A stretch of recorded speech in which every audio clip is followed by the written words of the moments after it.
Three,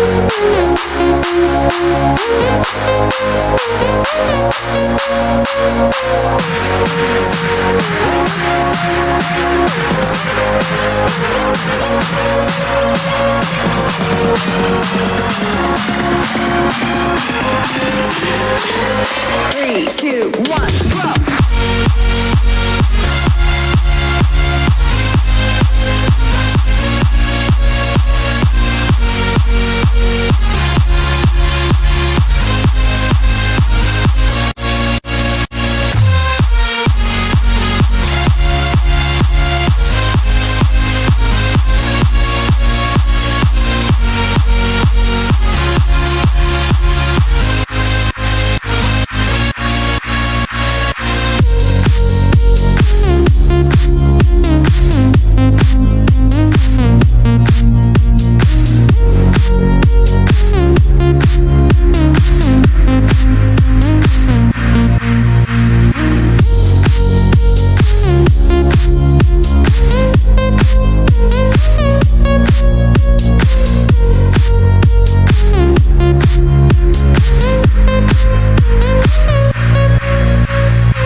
Three, two, one, go!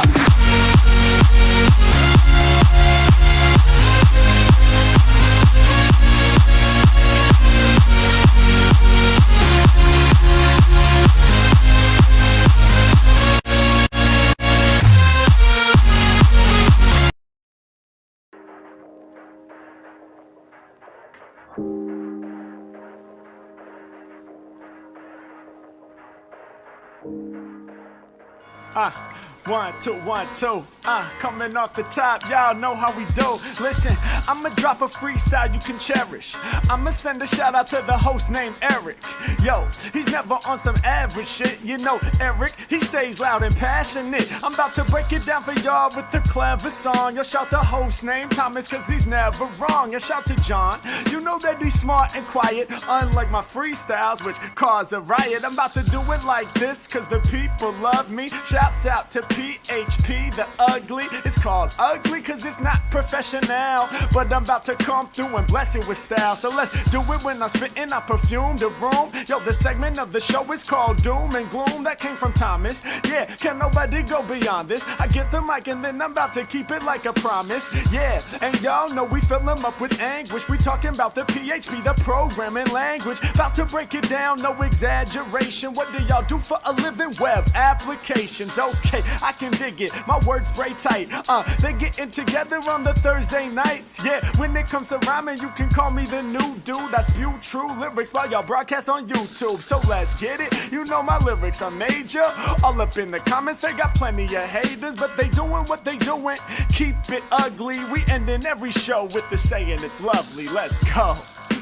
Hey, shout out to y'all. Peace to the whole squad, man. Hope your channel is doing real well on YouTube. Hope you guys are having fun. And it was an honor and blessing to do this little custom freestyle for y'all. Hope you enjoy. Stay up. Yeah. Come on. Hey.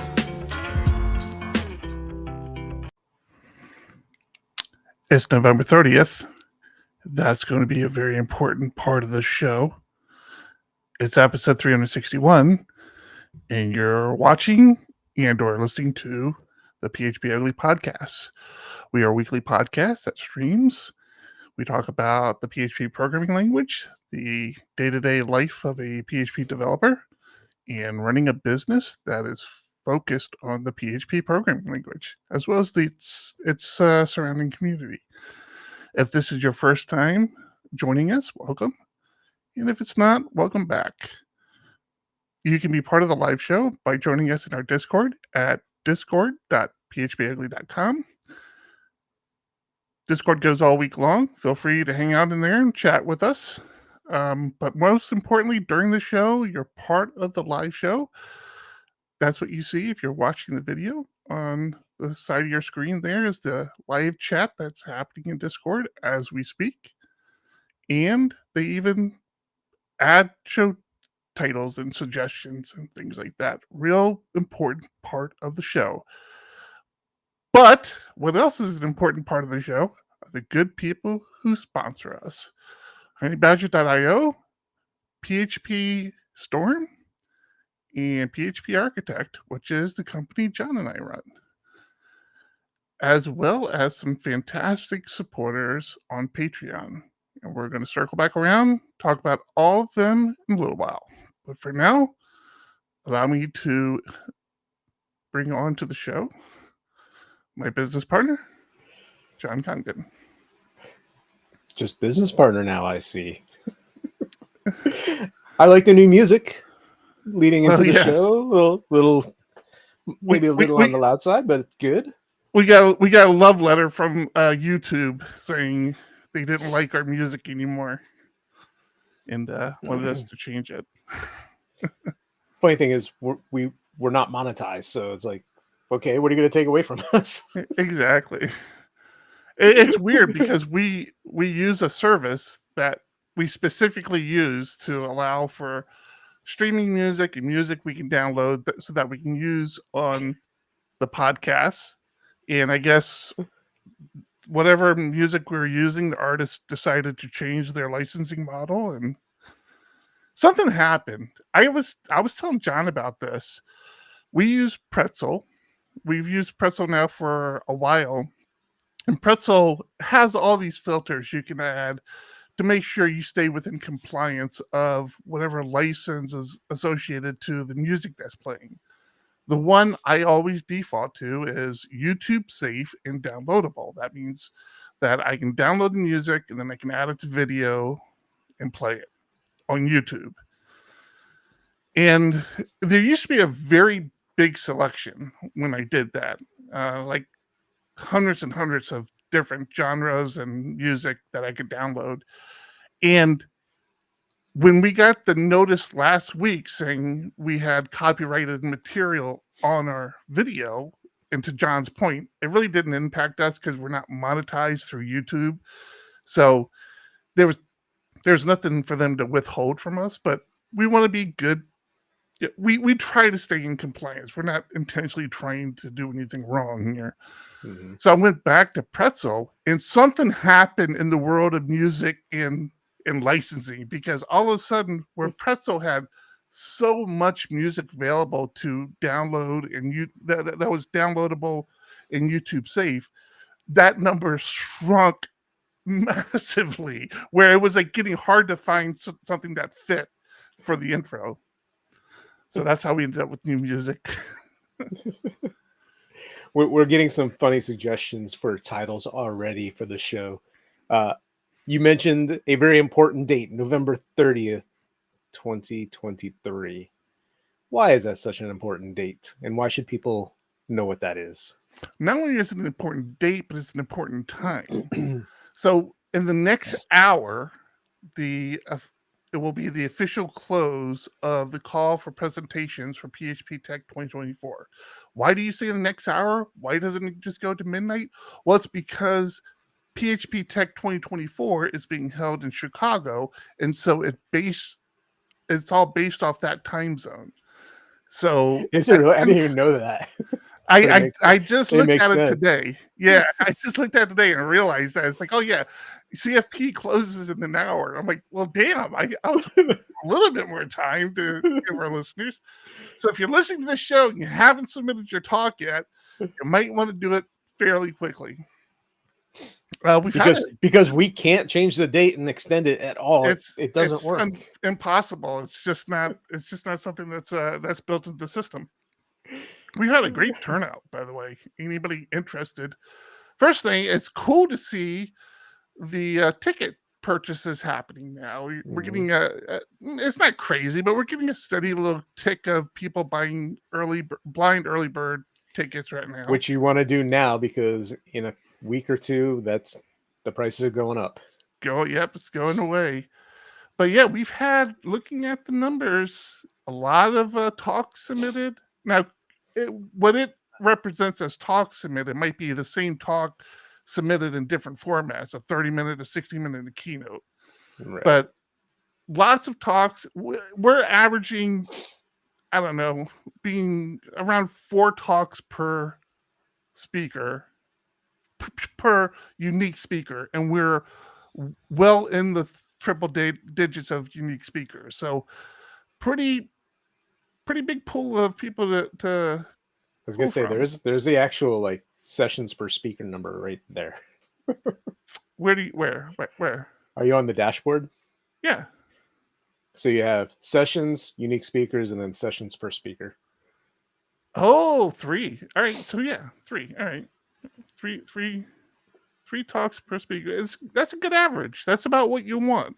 If you're submitting to a conference, not only our conference, but if you ever submit to a conference, 3 talks is a good number to submit. For sure. Ben, you can still get your talks in. You got time. No. See, Ben lives in Nashville, so it's already past. It's already past time for him. He's already lost out. Oh man, I just accidentally closed Discord. Hit the wrong button. That doesn't work. Oh man. All right, Congdon, how is your week going? My week could be better. You know, ups and downs, lots of ups and downs. We haven't been on in 2 weeks. We did not record last week. It was Thanksgiving here in the U.S. Had a great day, family over.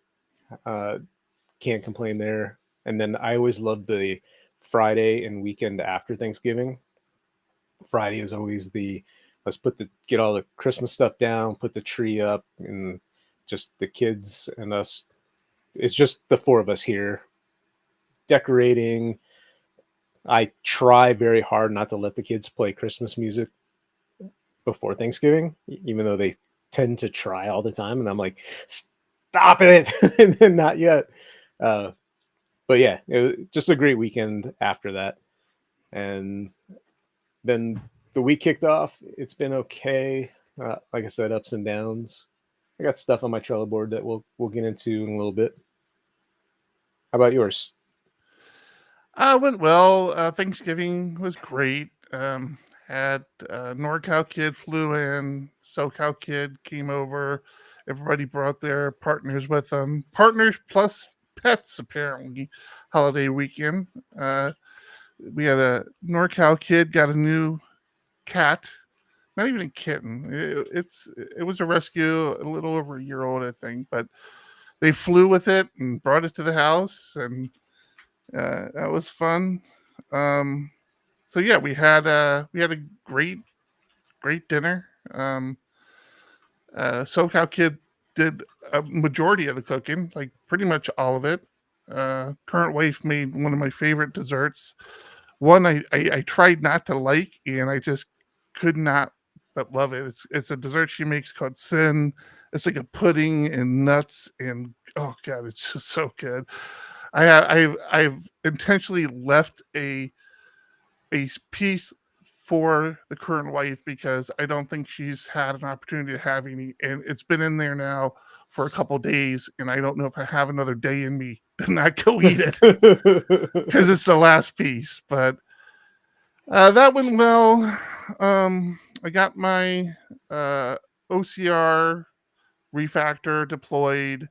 It was really nice because I used my goal this time was to abstract everything away so that we could add additional services with less of an impact, because the service we had initially been using, I talked about in the past, it was meant to be a proof of concept. It was never meant to be a full app, and it became a full app. You proved the concept and the client was like, make it live. Well, we can sell this, basically, is what they said. We can sell this. We're going to start selling it. So I had abstracted a lot of it away where each unique service now will have its own service provider, so that whatever is unique to that service can be containerized within its own service provider. Then it has to adhere to a DTO, a data transformation object, to send it out as the API endpoint, so that it adheres to whatever the clients are expecting to use is the DTO. So whatever the service is, it has to adhere to this DTO to get it out of the system. So that's been fun. I felt real good about that. I ran into something I thought would be really easy. I tried to use enums. I think maybe I guess I've kind of come to the realization that maybe I was trying to use enums improperly. Because if you think about what an enum is actually meant to be, I was probably trying to do too much. But what it came down to is our client. One of the fields that gets identified through this OCR reader is a state, and the format of how our client stores that state in their environment is essentially the whole state name. And a lot of these OCR readers just try to do the abbreviation, CA for California, for example. So I'm like, all right, well, I feel like I could just make this, enum. I feel like I could just make this enum where it's just like all the states and their abbreviation, and like the abbreviation would just the value of the abbreviation be the full state name. And I thought if I did that, I would be able to get the full state name by doing a try from with the abbreviation in it. And I just couldn't seem to get that to work. And I swear, I thought I'd done that in the past, but clearly I hadn't. And I don't know, I probably could have switched them around so that the state name was first and the value was the abbreviation. But then I had the issue where the state name would have to not have any spaces in it. And we have, fun fact, here in the US, do you know all of our multi-word states are either a direction of north, west, or south, or new is the other outlier. There's only one state that has multiple words that doesn't adhere to any of that. Can you name that state? It would be a tough one for Ramsey. Road. Yeah. Oh, I just saw that too. Yeah, Rhode Island. Yeah, Ramsey got it. Rhode Island is the only state in the U.S. that's not either new something, north something, south something, or West Virginia, basically. Can't say West something. Yeah. So, I learned that because I did a lot of looking at states. And the client actually has states. I actually named it regions because they're not actually states, but states outside the continental U.S., including Puerto Rico is one, Guam.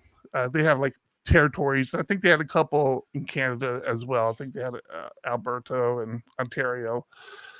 So they're really regions more than states. Anyways, since it was like very specific to this client, I just kind of made a service for the client as well that did that translation with a basic match.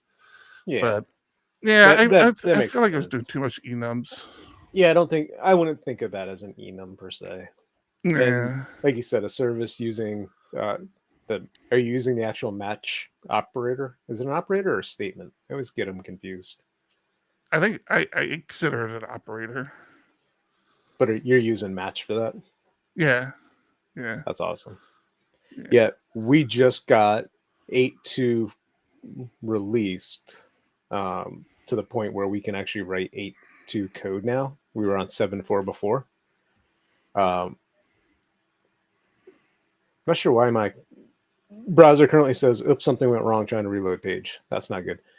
On the restream page. Anyway, I just blocked somebody in chat. I just blocked somebody in chat, so I think it has something to do with that. oh, okay. Anyway, so I'm able to write 8.2 code now. As A Woods points out, 8.3 just released, so we're now on the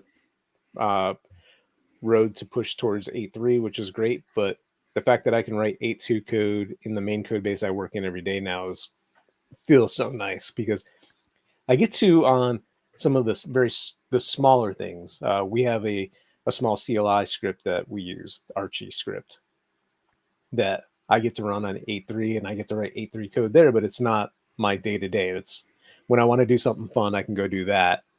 But now I can, and it's great. I think one of my favorite new things that somebody just submitted a 170 file, roughly, PR, was adding the never return type. I don't understand this. So, being legacy code, there's lots of places that one call a function that we have called redirect, which just spits out a location and then exits. So it will never return. We have, for some reason, other functions that literally just call exit. Don't know why, but we're not trying to change that per se. We're trying to make the code more understandable to something like PHP stands. So the things that just exit do that. We have other functions that literally just throw an exception, so there's never going to be a return from there. So adding the never return type helps with static analysis all the way down, and the amount of code that was able to be removed because of that, because all of a sudden PHP stand and PHpStorm are like, you're calling a method that will never return, and you're trying to do stuff after that, so you can remove all this dead code, is really nice. So this differentiates from the null return type, because null implies, hey, you're going to get a return, but it's going to be null. Right. Never means it's not coming back. You get into here, you're done. Interesting. So, yeah. And for the most part, almost all the changes were around methods that called redirect. You'd get in there, it would exit, so it would never return. So anything that was called after that, which was usually an exit because, why not exit twice, or a return saying, I told them to redirect, I don't want to be in this method anymore. We never hit those lines anyway. They're just added, just unnecessary lines within the code base. So those are now gone. I gotta say, I don't think I have ever. Well, first thing, I don't think I ever knew there was a never return type, and Well, it's new. I don't think I've ever used it. I don't know Yeah, if I ever would. It's weird. That just seems like one of those weird things to use.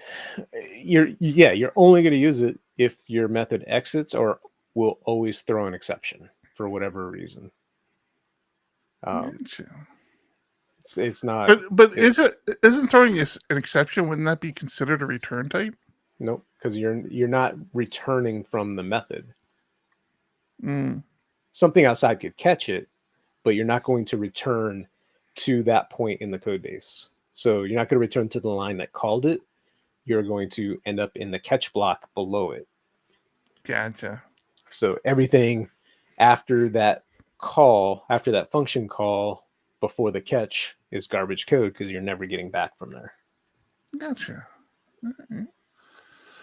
Well, I mentioned we have some sponsors, and one of the sponsors we have would be a good tool that would help you identify when you might want to use never call, PHpStorm. So let's hear from PHpStorm.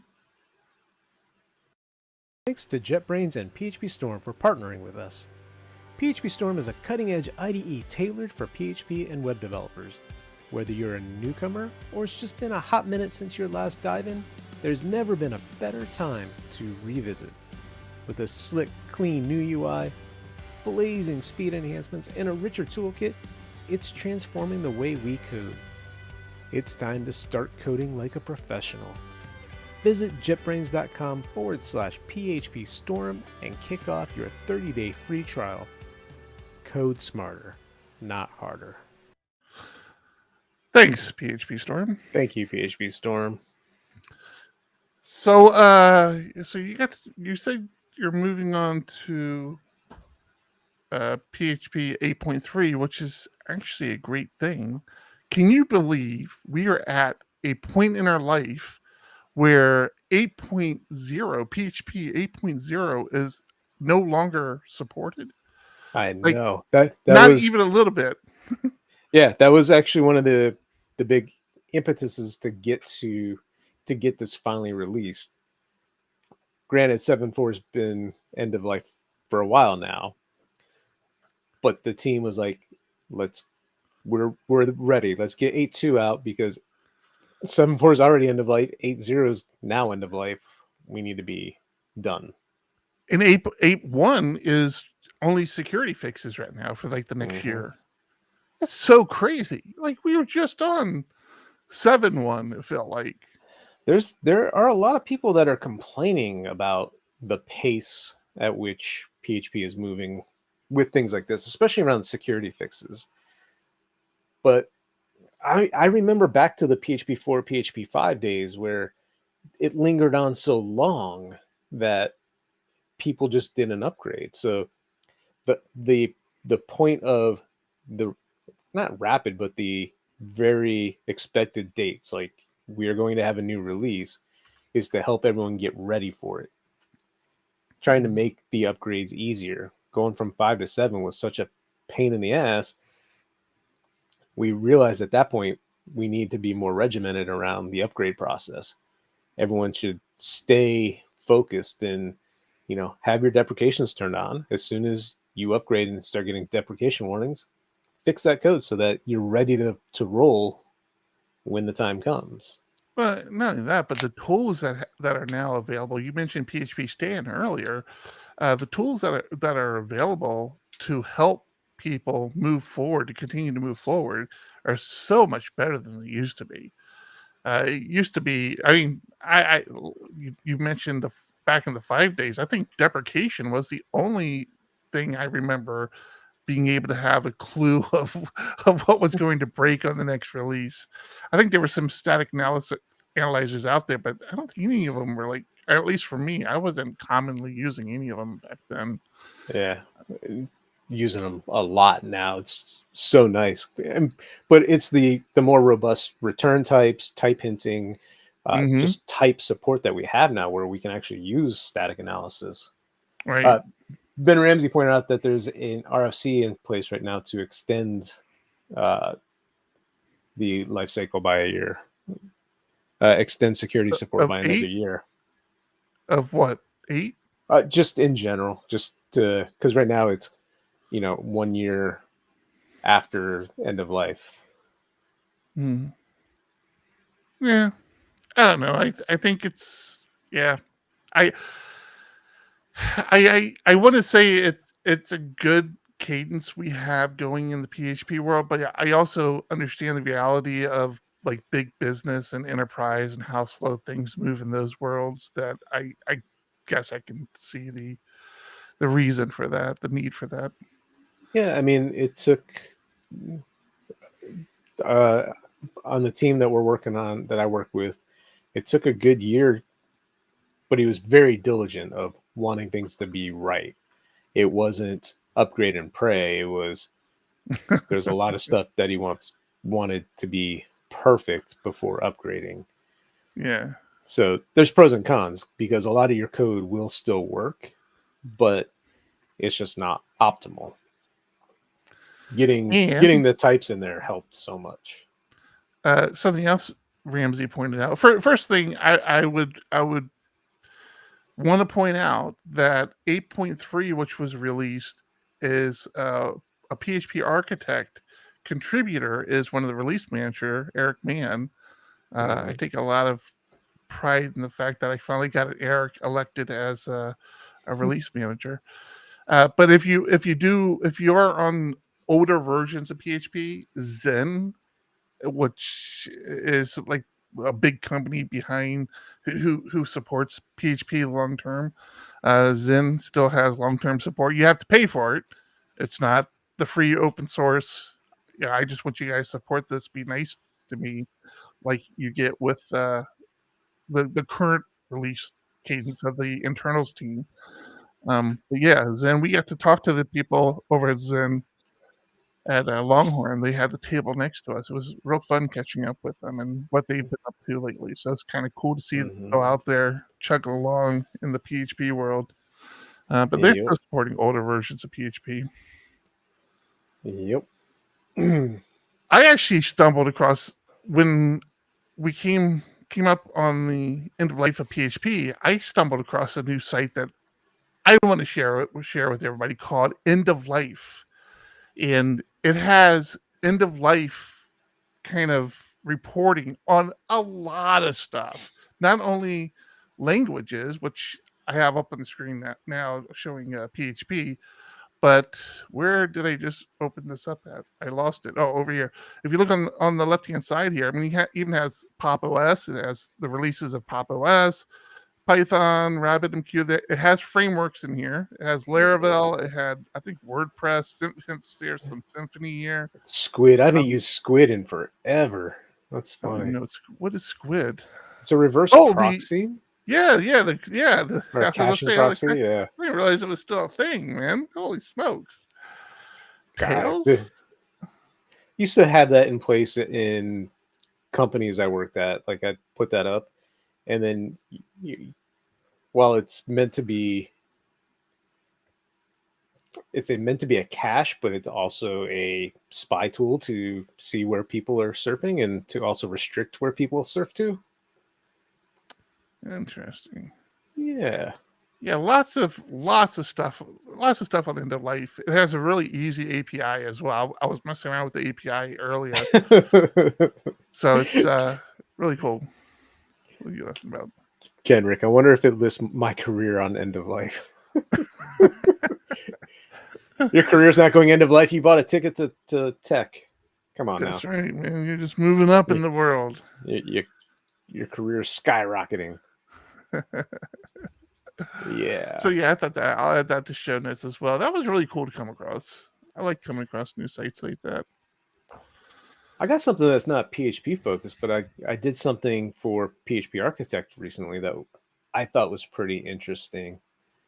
I upgraded the PHP Architect database in Amazon RDS, but I used their new, I don't know if it's new or how long it's been around, but their blue-green deployment for RDS. And it worked really well. Explain to me again, what's the blue-green deployment? So when deploying code, your blue is your current production. I always get blue and green. It doesn't make sense to me, but I think blue is your current production. You then deploy your new version, your green version, to a separate set of servers or however you want to set up your infrastructure. You can then point people to either or. So maybe you have a group of users that are now going to run on the green version, for testing it. And then you can slowly move some percentage of your users over, and you are increasing the exposure of that environment. And then at some point you cut over, and now you're on the green version. You shut down the blue version. So it's just blue-green deployments. RDS has it built in to where you can basically take a current RDS database, create a new version, and you're cloning it at the same time, except we were on 5.7. Now I had an 8.0 version that was my green version. It keeps it in sync. So while people are doing purchases on the website, all that kept flowing into the 8.0 database. So basically you're testing at least your inserts, right? Your inserts and updates and deletes, not necessarily your selects, but we don't do anything fancy, right? We do basic selects out of the database. So I wasn't worried about that. Once everything was up and running, that was fine. I then hit the migrate button, like move over. Now we're on MySQL 8. Simple as that. You know, Amazon RDS is not a cheap service, but man, they really do it well. Like for what you pay, you get your money's worth out of it. I feel like it's hard not to like RDS. RDS saved our ass a couple times with their snapshotting, which was great to have one time when we really needed it. The snapshotting, the point in time Recovery, recovery is really nice. The replication, like automatic replication. I've managed plenty of MySQL servers, and setting up my replication isn't hard, but it's tedious, and when things go sideways, it is a pain. Yeah, and if it's you definitely ever one of those things you do have an to update on a replication, yeah, it's one of those things you have to monitor, right? Because you take for granted it's replicated, and you go and you see, oh yeah, your replication is behind like 3 days. It's horrifying. Yeah, having good monitoring is super important. Well, let's talk about some good monitoring, should we? Let's do that. Thanks to our friends at honeybadger.io for sponsoring this podcast. Monitoring, like web development, can be complicated.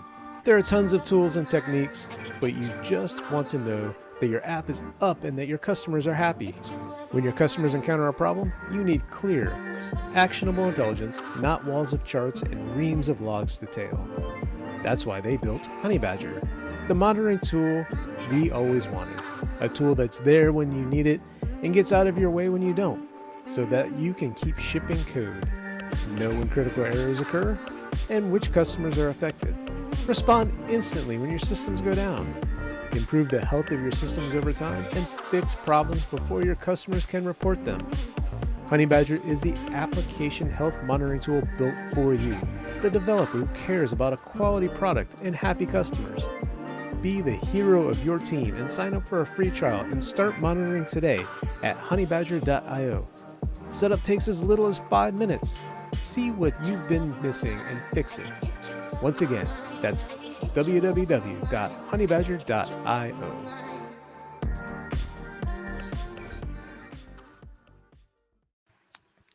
Thank you, Honey Thank Badger. you, Honey Badger. All right, so we got the November edition of PHP Architect out. We did before the end of the month. Before the end, we had days to spare. Days.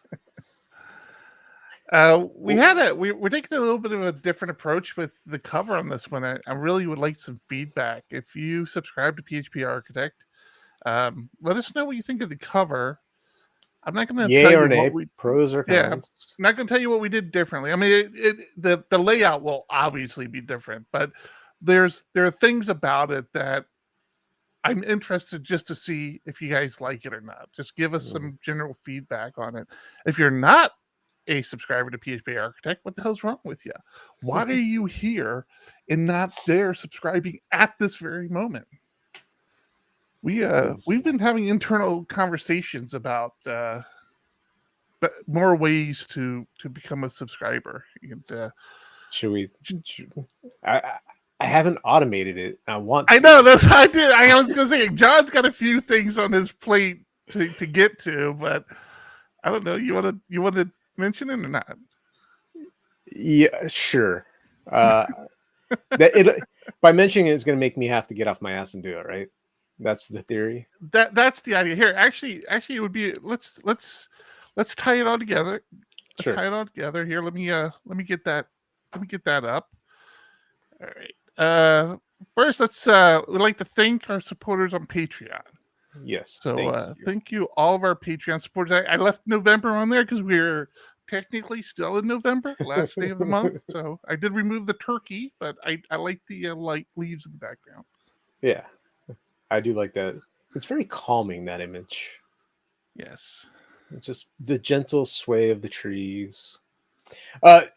So he puts this up because we've been talking. If you are a patron at the $5 level or higher, we will include a subscription to PHP Architect magazine. Yes. We say that. I now need to automate that and make it actually happen. Right. So all of our Patreon supporters who are at $5 more, you can be a Patreon supporter as low as $1. I think it's $1, Actually, it $2. can be as low as free. Oh yeah, that's right. There's a free tier now, isn't there? But yeah, if you're a Patreon supporter of $5 or more, you will get a free digital subscription to PHP Architect. We're still working on it. Like John said, we need to automate it. If you really need it and you really want it, ping John. No, for real, it'll help me get things done. The hard part is we don't get their webhooks are terrible already. Patreon. You're talking about Patreon's webhook. Yeah, Patreon's webhooks are terrible. They're not very well defined. Or documented, because you go there and they're like, oh, these 3 are deprecated, but it's the only 3 that are documented, and then they have 6 new ones, but they don't really make sense as far as how they're different. Long story short, I have work I have to do.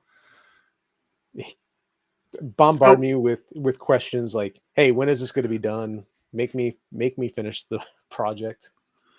Yeah, we'll get it done. But we're happy to do. We've been wanting to do something like that for a while. We've had a lot of discussion about the best approach for it, and we've kind of figured all that out. It's and nice. It's just and we appreciate you guys being patrons for so long as it has been. Yeah. I think we need to send Buttery like a print copy, as long as that guy's been a supporter. I'm not saying we will, Buttery. I'm just saying I'm on your side on this one. Okay, I'm making that argument. Ben, What? The first one ever. I thought you made it too obvious, but yes, that is the first time anybody has ever called that out. Since we took over PHP Architect, we've been doing that, Ben. So every month is different. What Ben has stumbled upon was a little Easter egg John and I have been doing at PHP Architects for the last couple of years, where it says edited by. It used to say the editor-in-chief, Oscar, at the time, but there's so many people who are involved with the editing of the magazine now. We didn't want to kind of just point to one person. So every month we changed the edited by to something else, and nobody has ever noticed until, at least to our knowledge. Nobody said anything to us about it. So that's crazy. Now you can go back and look at all the previous editions and see who edited it. Oh, that's great. I'm happy it happened live on the show. It makes it even better. Now we should start putting our Patreon supporter names in there or something. Brought to you by one of the Patreon names. You should not have said that. You should have left it be. Yes, you get a medal, Ben. I'll award it to you at Tech 2024. Just make sure you're there. One way or the other. That works. Yeah. Speaking of tech, time is running out. 15 minutes left, people. 15 minutes if you want to speak at PHP Tech. I am beyond the speaking. I'm saying you now want to start getting your blind early bird tickets. Now is your time. Go to your boss tomorrow, if you have a boss, and say, "Boss, this is for the benefit of the company, of me, and everything else. You need to give me this ticket." Actually, that's not true. If you have a boss, you work for a company, just pay the full price. If you don't have a boss and you're paying for it, you want to go now. Every time you start the share in Restream, where it's grayed out in the bottom, and then as you turn it on, your mic is doing a funky crackle. I don't know why. Interesting. I hear that of your mic as well. I was wondering if you were hearing it. Oh, okay. Interesting. So, we've run a couple of conferences now. We know what goes into it. We know the hassles, how hard it is. Edward Surzovs, is that, I don't know how you pronounce this, has taken it to a whole nother level. Oh my gosh. Have you read anything about what this person has done? Or you're asking me? Yeah. I just read what was shared with us earlier in Yeah. Discord. I Yeah. didn't really dive any deeper. I didn't really care that much beyond guess- what was said. No, I guess he puts on a conference, and then diversity is hard. Like we work really hard. We want a more diverse conference. Like we support diversity at the conference. We try really hard not to we try really hard to put on a good conference for everybody. This person went so far as to like create fake profiles so to make it seem like the conference was more diverse than it was, to get more people to go to whatever conference he was putting on. It was just a like, how do you go that far to lie that much about it? So did you I'm not trying to call you out or anything, but did you, like I said, I read the article and I read I forget the person's name who was making these accusations, but did you actually confirm that stuff? Like I don't know how it actually confirmed. I clicked on a bunch of the links and saw what people were saying. Yeah. So again, accusations. It just seems like I don't know. I don't think it increased diversity of the conference. I think it was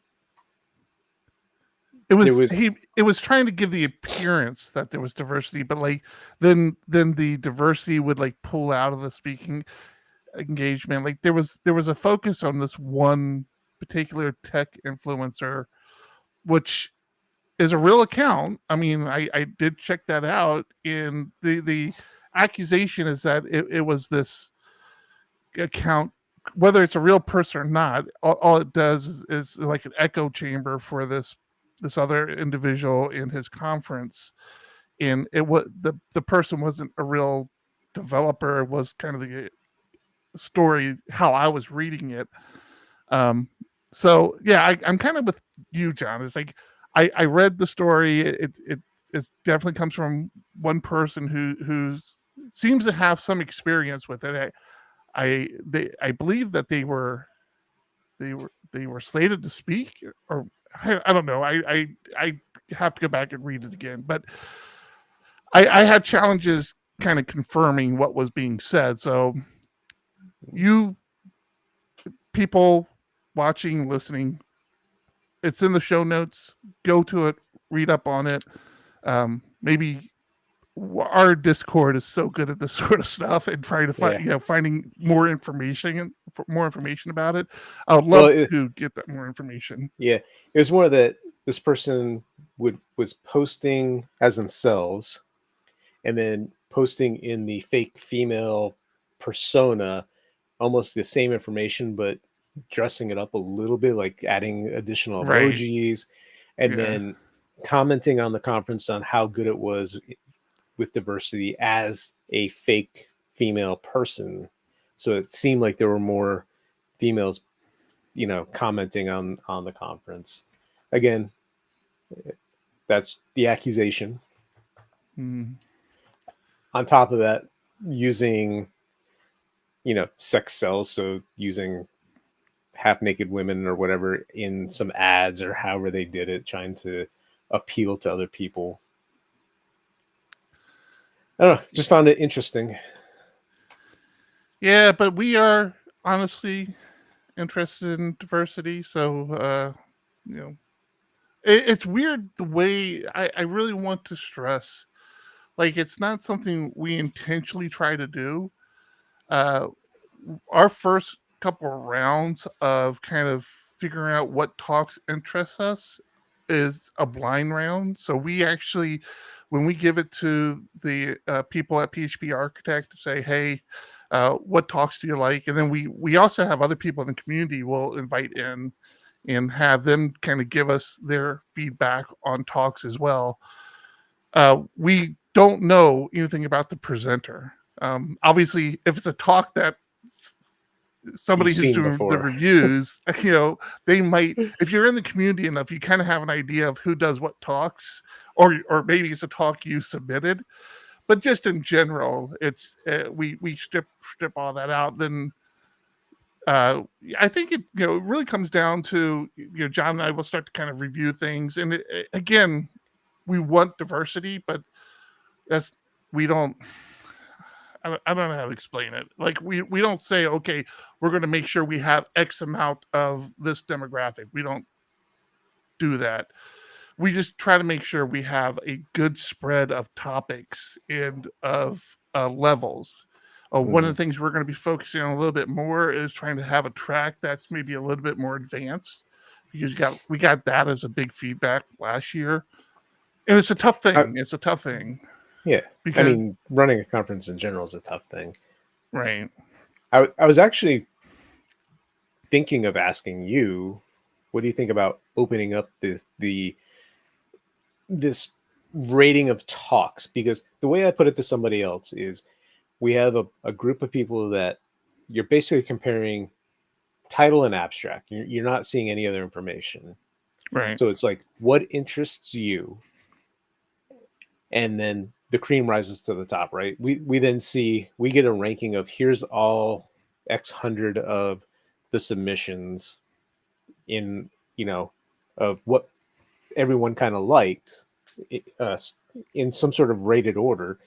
And then we can start to fill in, okay, we want these advanced talks, these soft talks, these beginner talks, whatever the case is. Here's the keynotes we like. Here's the 30-minute slots we like. What are your thoughts about if somebody wrote to us and said, hey, I would love to help just go through the list and give my feedback? Given the fact that it's not a quick thing, it does take a good hour or two at least. Yeah. I mean, I'm not opposed to it. I feel like we already kind of do that, don't we? I think we probably go out and ask people more than last for this year's tech. We went out and asked people. Mm-hmm. We didn't really make it a hey. So you're saying, like, listeners of the show, if somebody Right. wants to be part of this process, they can reach out to us. That's what I'm thinking. No problem with that. I think it should be somebody who's bought a ticket, though. I think you should have bought a ticket. That's how I feel about it. You get 2 votes if you bought a ticket. That's it. Yeah, exactly. Your vote matters if you buy a ticket. I'm definitely down for it. I think the more feedback we get, the better. Like you said, especially the first couple of rounds, there's so many talks.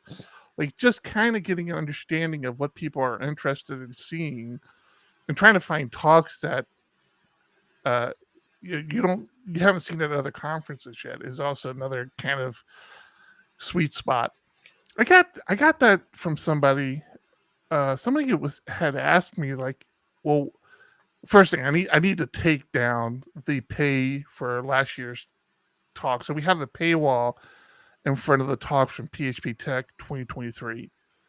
And somebody had mentioned, well, why don't you start releasing it? And there's part of me, I'm like, yeah, that I wouldn't mind doing that, but also that dilutes that speaker's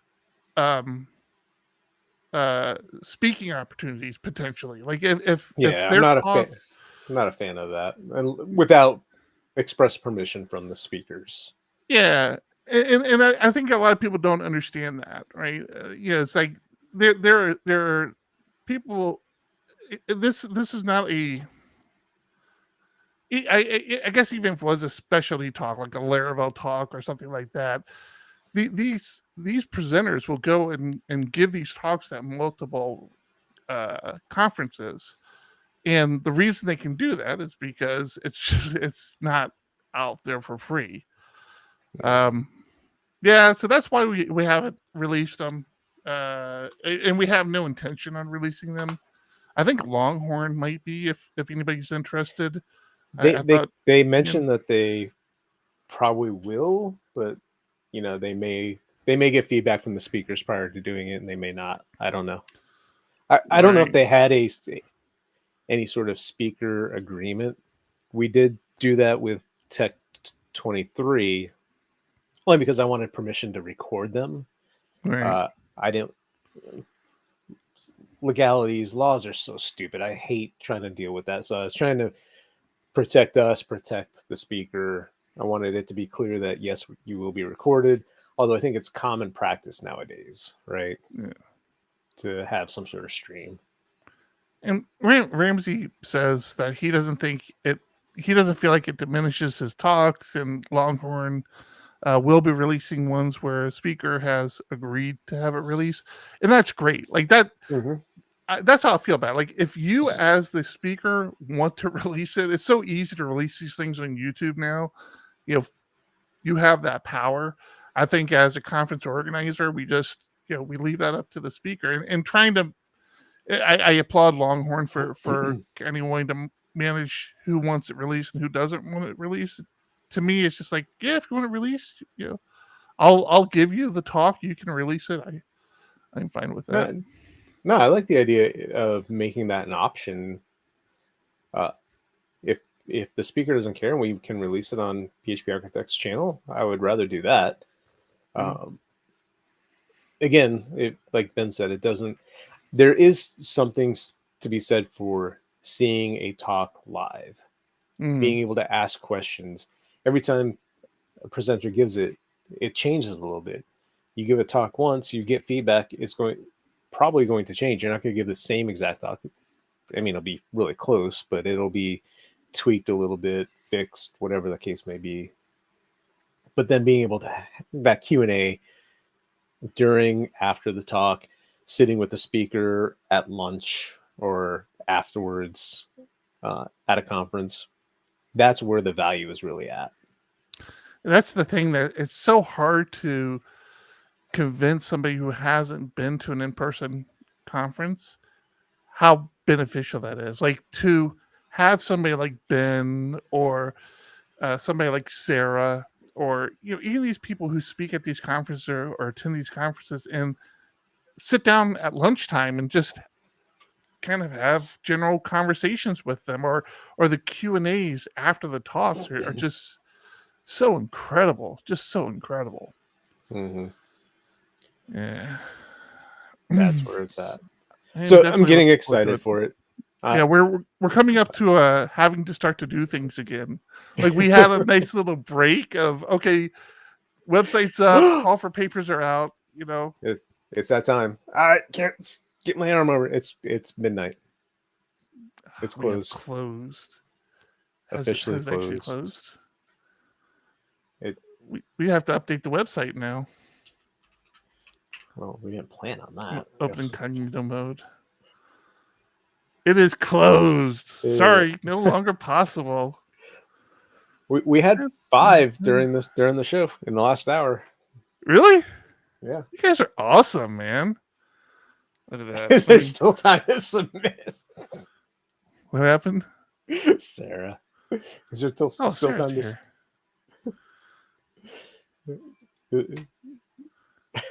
Sarah.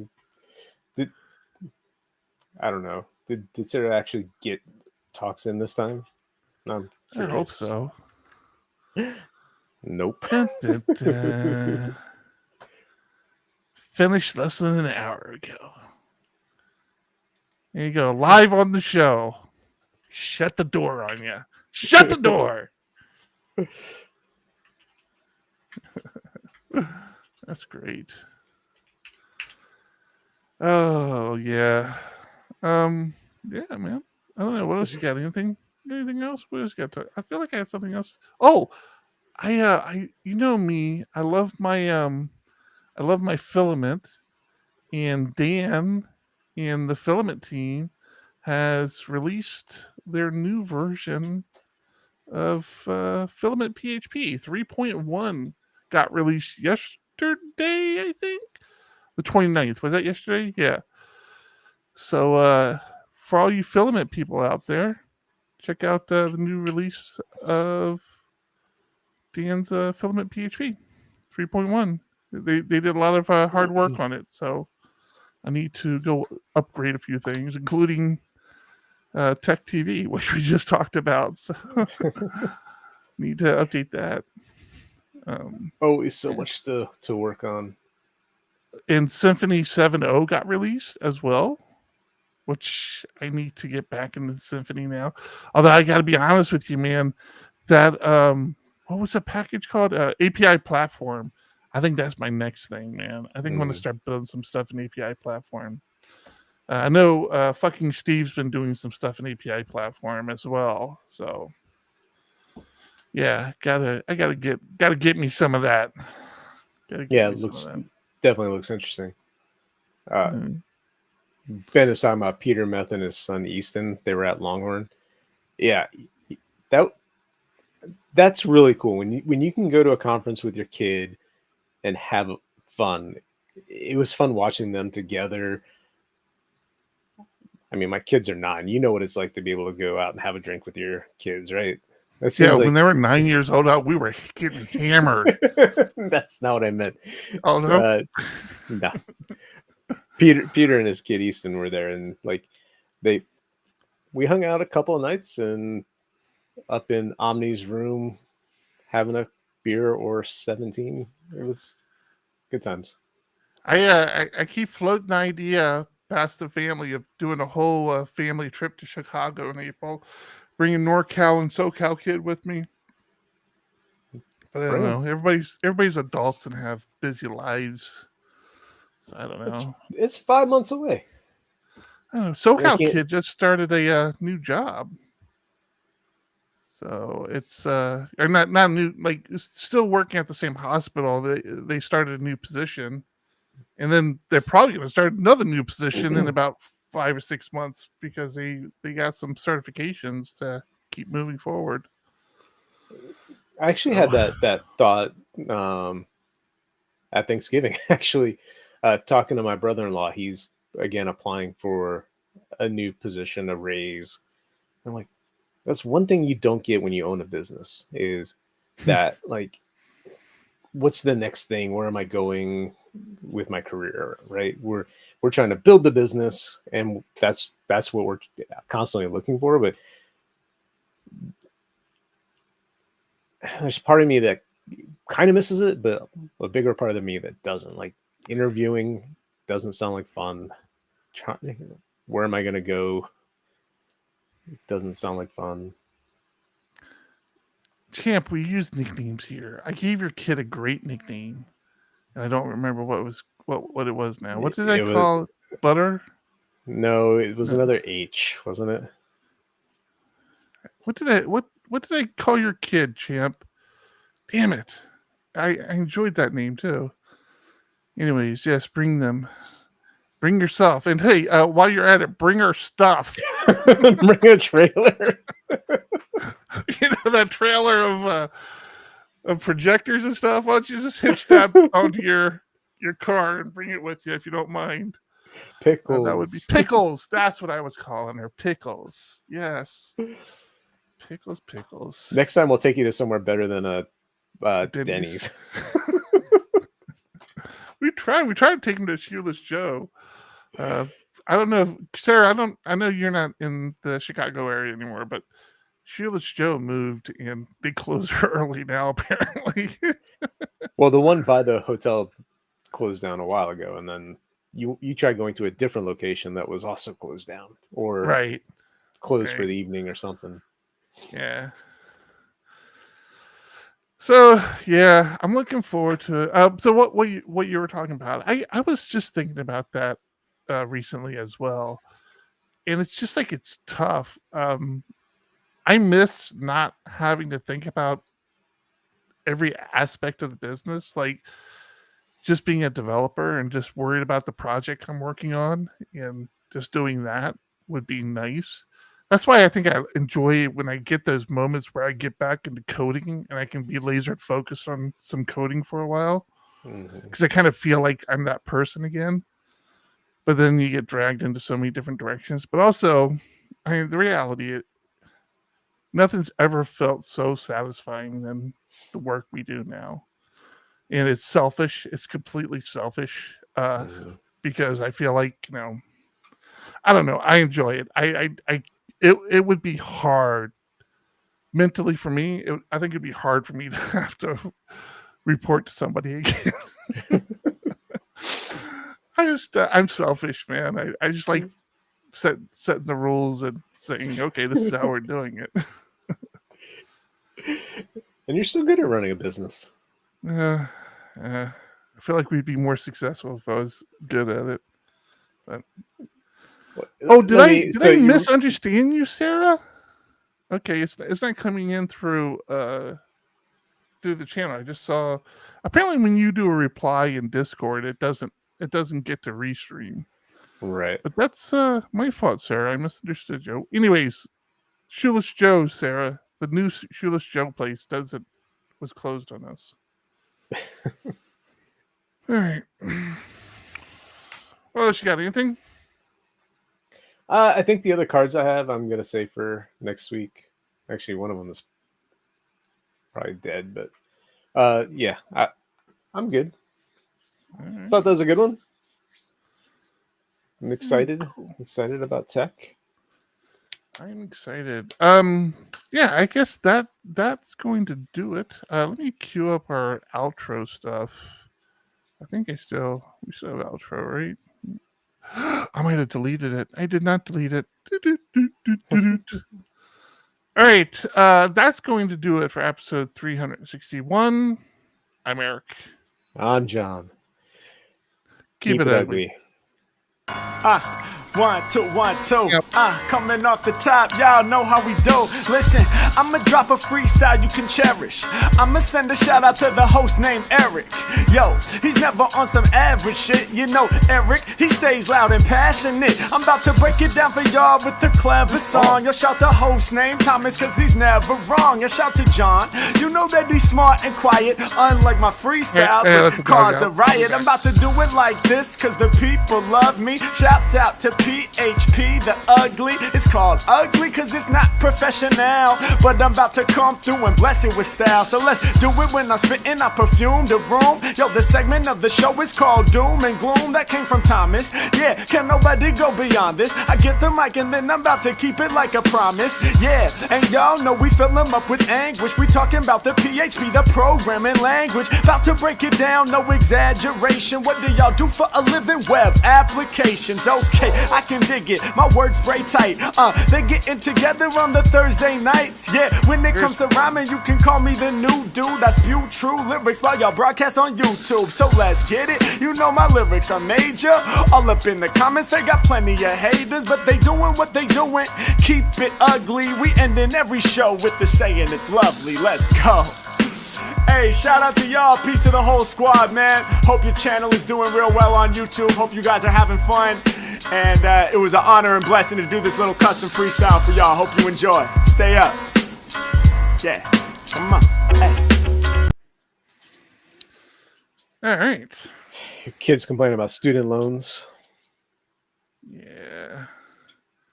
They are still working on their nursing degree. So you just keep adding to the student loans, huh? I know. They're spending $50,000 to make $40,000.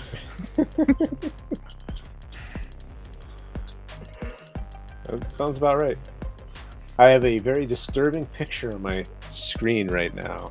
What? I am objectively just the worst? Well, yeah, that's...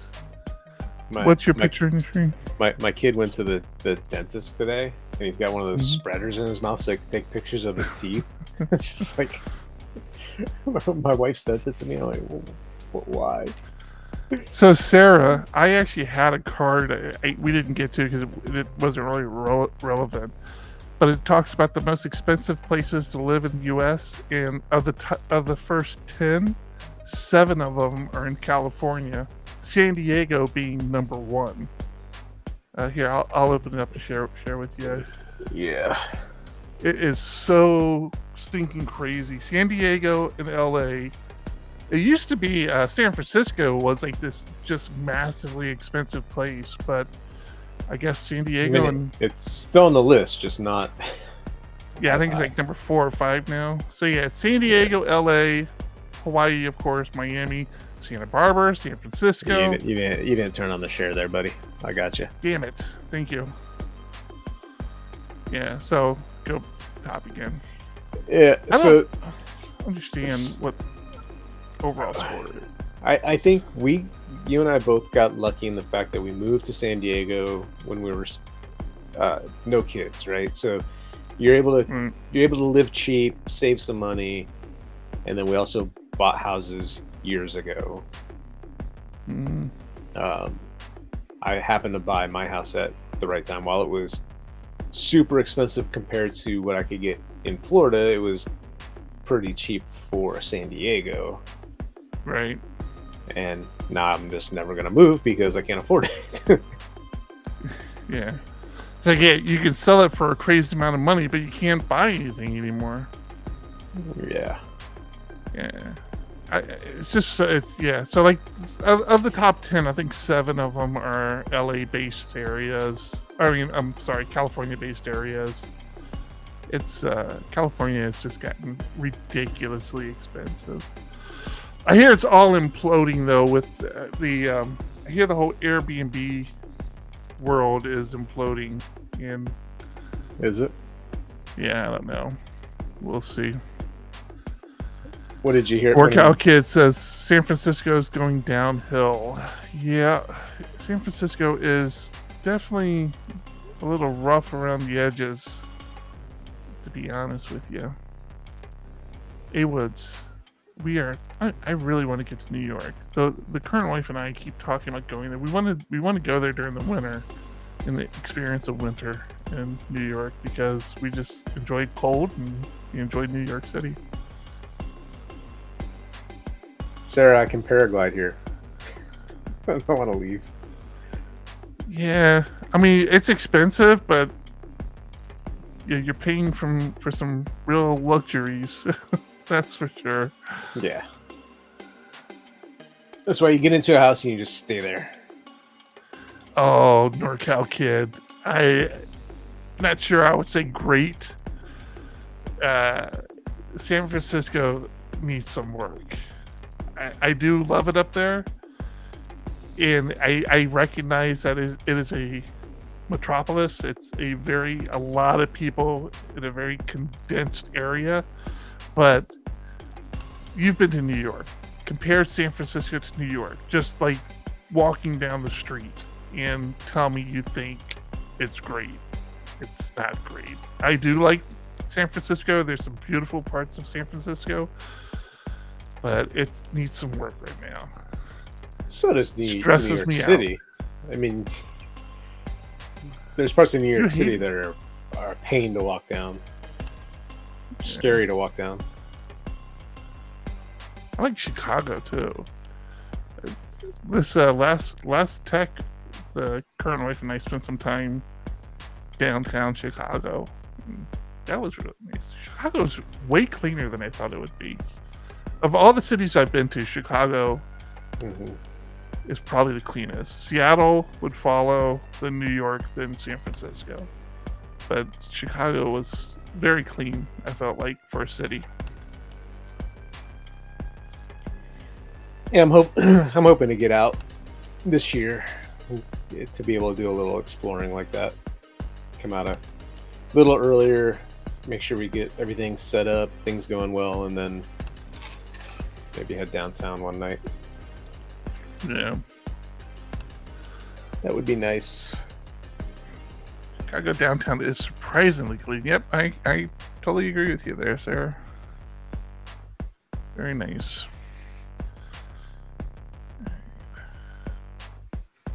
Oh, I didn't tell it. SoCal Kid, can I share what happened right before Thanksgiving with your girlfriend's neck of the woods? You tell me if I can share it. We have to wait for the delay. The delay now. I may have shared a secret link with a couple of people to allow them to submit after midnight. So, SoCal Kid got that taste of reality recently where somebody, I'm going to use the word broke into very loosely. Somebody went into their vehicle. I'm not going to say broke into because they didn't have to break anything. They just opened the damn door because a kid didn't lock it. But, somebody went into their vehicle and took all their change and just bullshit. You know how people, they just grab whatever they can grab. You remember that happened to me years ago, and I lost the MacBook Pro. Oh, really? Yeah, it's back in like 2017, 2018. It's been many, many years at this point, but yeah, I left my. It was after one of our meetups, and at some of our meetups, I may have drunk a little too much and got home, and I left my backpack in the car, and I came in, and then the next morning I'm like, where's my backpack? And I'm like, I vaguely remember this. Yeah, and I'm like, oh crap, I left it out in the car, and I got, and it's not there, and I'm freaking out, and yeah, I just left the door unlocked, and somebody decided that was the night they were going to come to my house and take stuff. I used to have a soft top Suzuki Samurai. So there was no locking it, right? The thing literally, the top snapped on. And I think I had like 2 or 3 radios stolen out of that thing. I didn't live in a great area, especially where my parents lived. And so, yeah, having it broken into was like a regular thing. I don't even know why I kept keeping change in the ashtray. But, yeah, I did enjoy that car. But, man, it got broken into so much. I stopped reporting it because it just took too much time. And you get nothing out of it. No, you get nothing out of it. Yeah.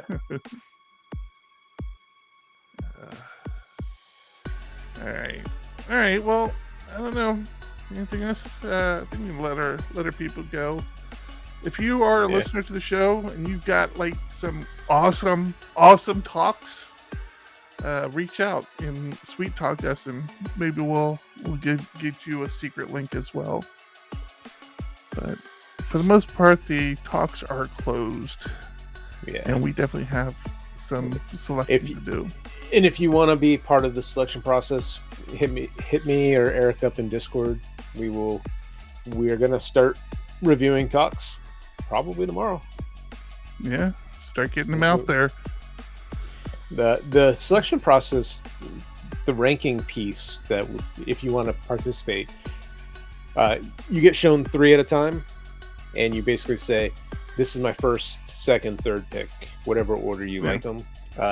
If you really like 2 the same, you can say 1, 1, 2 or 1, 2, 2, however you want it to lay out, but it basically gives them a score.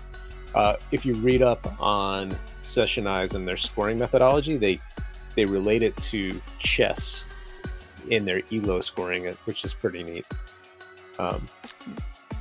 But yeah, you're basically shown 3 random talks. You compare them. At the end, we basically get a ranked list. Yeah, and you don't feel obligated to have to rank all of them. There's a lot of talks, but the more you can do, the better. So, yeah, that'd be great. No, if you're gonna commit to helping, you need to do all of them. What do you mean not a targeted demo, Sarah? I don't understand. Not a PHP dev, a C dev, but I mean, you know what interests you. That's all we care about. What interests you at a conference? Yeah, as an internals person, what would you like to see? Because there are a few internals people who attend PHP Tech, and we like to make sure they're happy. All right, the dog wants back in. I gotta go let her back in. We're gonna wrap this up. Thank you, everybody. Thanks for hanging out with us, everyone. Bye. Bye.